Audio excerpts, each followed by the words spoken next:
Note हमारे channel का मकसद केवल बाइबल के आधार पर शिक्षाओं को देना है। हो सकता है हमारी ये शिक्षाएं किसी अन्य व्यक्ति या समाज में विपरीत हों। अगर आपको ऐसा लगता है तो इसके लिए हमें खेद है। तो आपसे निवेदन है, अगर आपको किसी प्रकार की भावनाओं को ठेस पहुंचती है तो आप हमारा ये चैनल छोड़कर जा सकते हैं। धन्यवाद।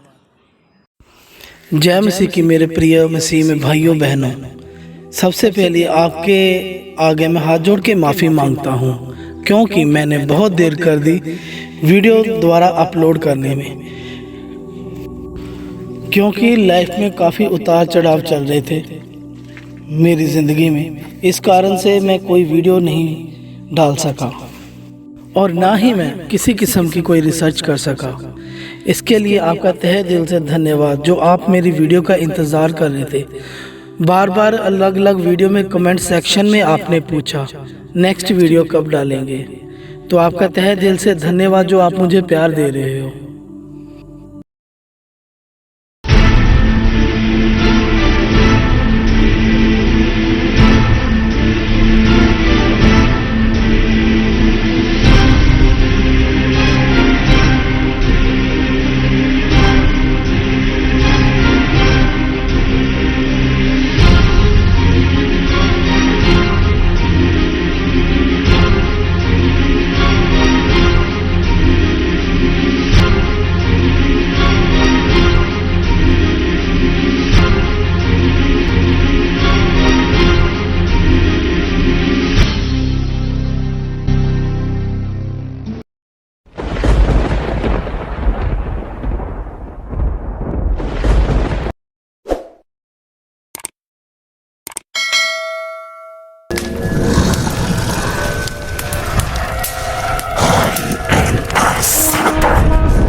Modern world in satanism. ये जो एलिस्टर क्रॉली है, ये मॉडर्न शैतानी नज़रियात का सबसे बड़ा अलंबरदार है। आप ये भी कह सकते हैं कि शैतानियत की जो मॉडर्निज्म था, इसका नींव पत्थर इसी ने रखा है।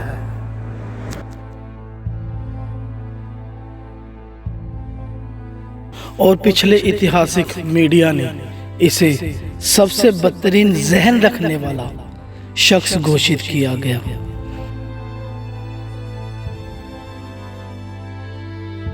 और पिछली 2 विश्व युद्धों में ये ब्रिटेन और अमेरिका के लिए जासूसी का काम किया करता था और उनकी खुफिया एजेंसियों के लिए खास किस्म के काम किया करता था।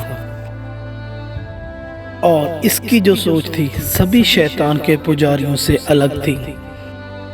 इसी शैतानी सोच के कारण पिछले आलमी मीडिया ने इसे बदतरीन जहन रखने वाला शख्स घोषित किया था। पिछले दोनों विश्व युद्धों में इसका बहुत बड़ा हाथ था। फर्स्ट वर्ल्ड वॉर और सेकंड वर्ल्ड वॉर में इसका बहुत बड़ा हाथ था, ताकि मॉडर्न वर्ल्ड ऑफ सैटनिज्म को आगे लेकर आया जाए। 1904 में ये मिस्र में तांत्रिकों की दुनिया में सबसे बड़ा हाई प्रीस्ट था। उस वक्त इसने एक किताब लिखी जिसका नाम बुक ऑफ लॉ था। इसका यह कहना है कि जिस वक्त इसने ये किताब लिखी, इसके शरीर के ऊपर लैम नाम की बदरू जो थी हावी हुई थी। ये पूरी तरह से पोजेस्ड हो चुका था। इसका कहना यह था कि लैम मिस्र के काने देवता हॉरस का खास मैसेंजर था। और इसका यह कहना है कि ये अपने दिमाग की तारों को इस लैम नामी बदरू के साथ जोड़ लेता है, जो इसको अलग अलग ज्ञान देती है। और इसने लैम की एक ड्राइंग भी बनाई है जो आपके सामने ये है। इसको देखकर आपके जहन में क्या आ रहा है? जी हाँ, बिल्कुल वही आ रहा है जो आप सोच रहे हो, ग्रे एलियंस। जैसे कि मैंने आपको पिछली वीडियो में भी बताया था, ये ग्रे एलियंस या एलियंस है क्या?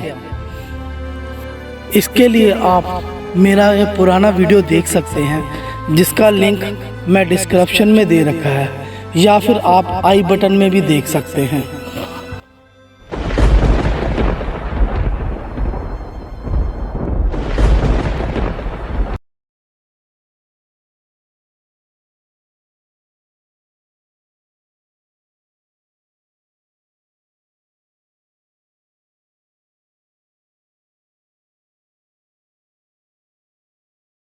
क्राउली ने उस वक्त हिटलर से भी एक खुफिया मुलाकात की थी। उसका यह कहना था कि जिस रहस्यमयी शख्स ने मुझे जादू के मंत्र सिखलाए वो बहुत ही गुस्ताख था, जिसे देखकर मुझे भी डर लग रहा था। वो एक एंटी क्राइस्ट था और उसकी किताब बुक ऑफ लॉ ने मुझे बहुत ज्यादा प्रभावित किया।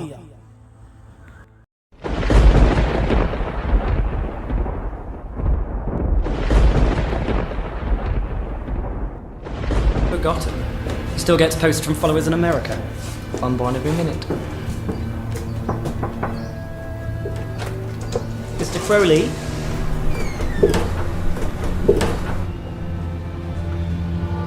Do what thou wilt, shall be the whole of the law. Love is the law. Love and will.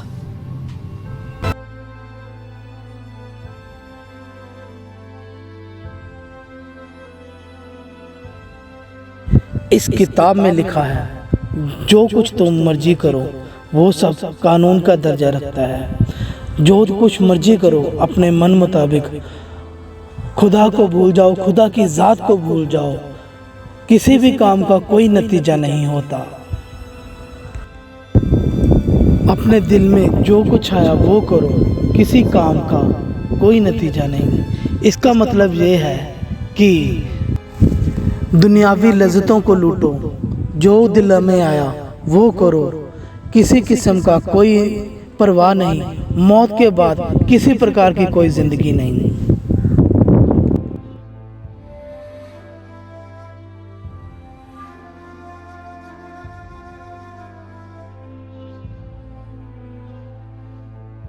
आप इस बात को भी अपने जहन में रखें कि फ्री मेसन सोसाइटी की ओर से इसको 33वां दर्जा दिया गया था, जो कि फ्री मेसन का सबसे ऊंचा दर्जा था।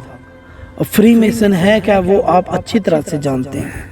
एक सीक्रेट सोसाइटी है जो कि शैतान को पूजती है।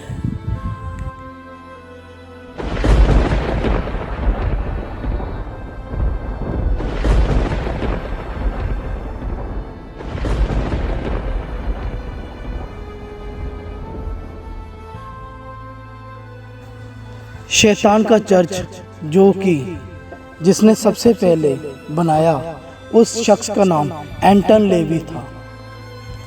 इसने बुक ऑफ लॉ से प्रभावित होकर अपनी एक अलग से शैतानी बाइबल बनाई,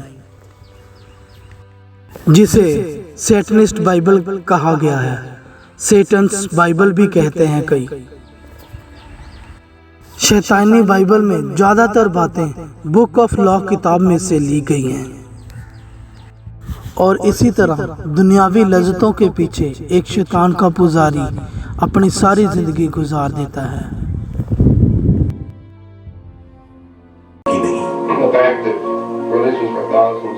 हजारों साल से मुख्तलिफ मज़ाहिब लोगों को हिदायत दे रहे हैं कि ये करो और ये ना करो। सब कुछ एक खास शख्स के इशारे पर होता रहा है। हम शैतान के पैरोकार हैं, लेकिन हम भी ये महसूस करते हैं कि जो शख्स खुद अच्छा है वही दूसरों के लिए अच्छाई का सोच सकता है। इस हवाले से हमारी सोच ये है कि सबसे बड़ा गुनाह अपने आप को धोखा देना है। हमारा मजहब बहुत खुद गर्जाना है। हम लालच, खुदगर्जी और नफसानी ख्वाहिशात को दुरुस्त समझते हैं, क्योंकि यही इंसानी फितरत है। हमने एक काम किया है कि हमने रवायत को उल्टा चला दिया।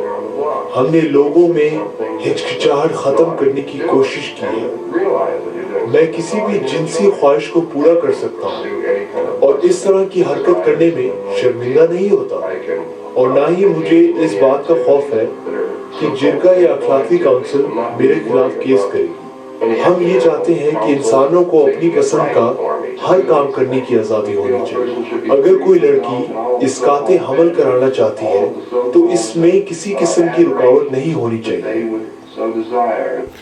अब हम एक नज़र मारते हैं एलिस्टर क्रॉली के खानदान पर।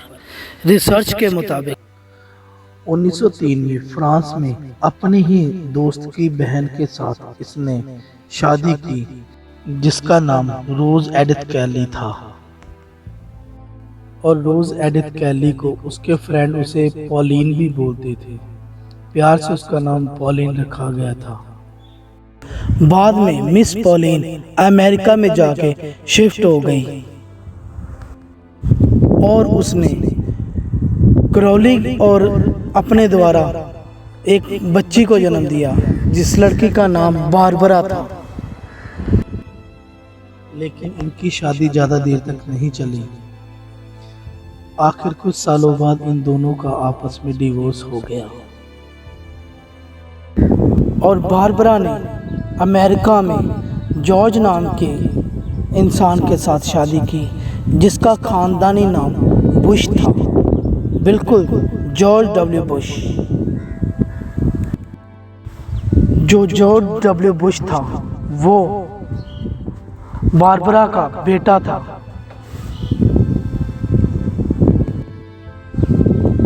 जिससे आप समझ सकते हैं कि जॉर्ज डब्ल्यू बुश जो है वो एलिस्टर क्रॉली उसका नाना था। और दूसरी तरफ जॉर्ज डब्ल्यू बुश का जो दादा था वो स्कल एंड बोन नाम की खुफिया सोसाइटी का एक खास मेंबर था।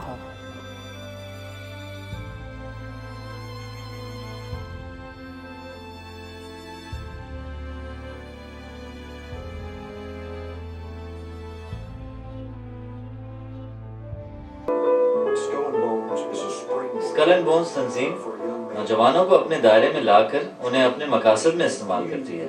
फिर उन्हें ट्रेनिंग दी जाती है ताकि खुफिया तंजीम के एजेंडे पर अमल दरामद कराया जा सके। इसलिए उन्हें आला ओहदे दिए जाते हैं।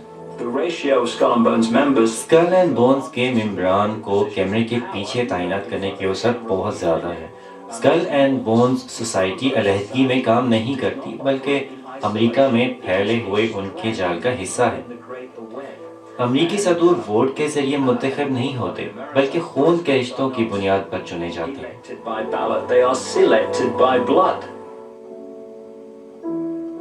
ये सोसाइटी न सिर्फ फ्री मेसन से मुंसलिक है, बल्कि शैतान के चर्च से भी इसका गहरा ताल्लुक है।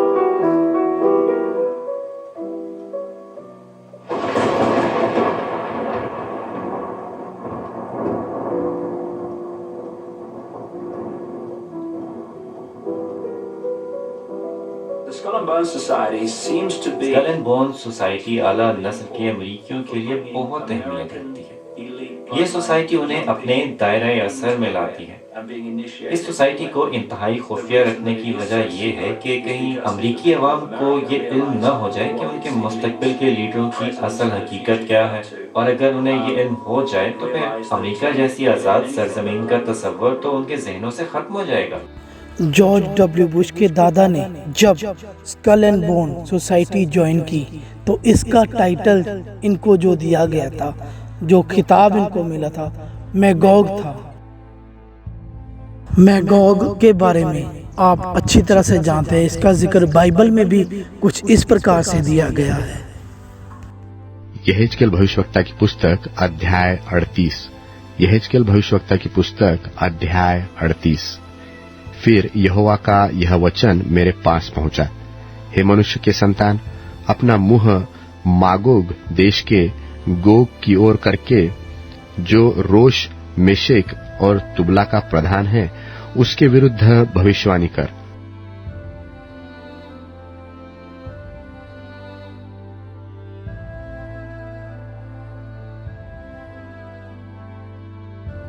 और उन जातियों को जो पृथ्वी के चारों ओर होंगी, अर्थात याजूज और माजूज को, जिनकी गिनती समुद्र की बालू के बराबर होगी, भरमाकर लड़ाई के लिए इकट्ठे करने को निकलेगा।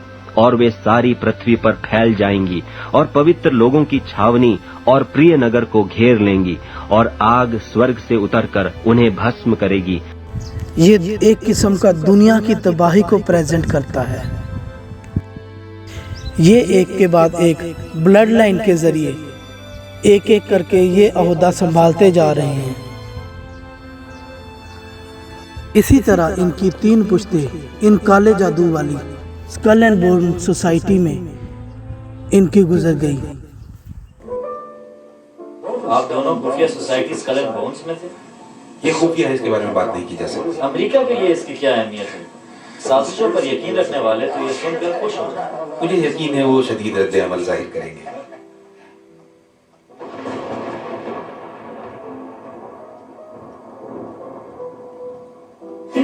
आप दोनों यूनिवर्सिटी में स्कल एंड बोन सोसाइटी के मेंबर थे? ज्यादा नहीं, क्योंकि ये खुफिया तंजीम है।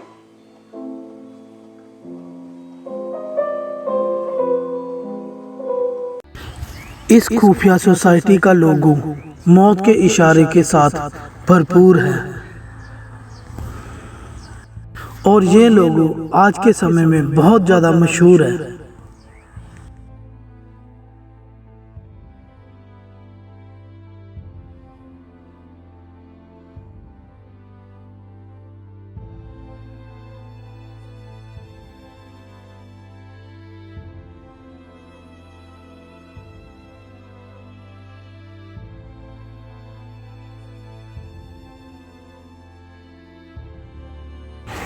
तो ये था आज का वीडियो।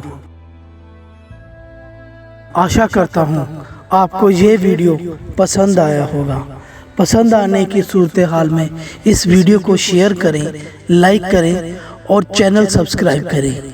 धन्यवाद। जल्द ही आपसे मिलेंगे अगली वीडियो में। आप सभी को प्यार भरी जय मसीह की।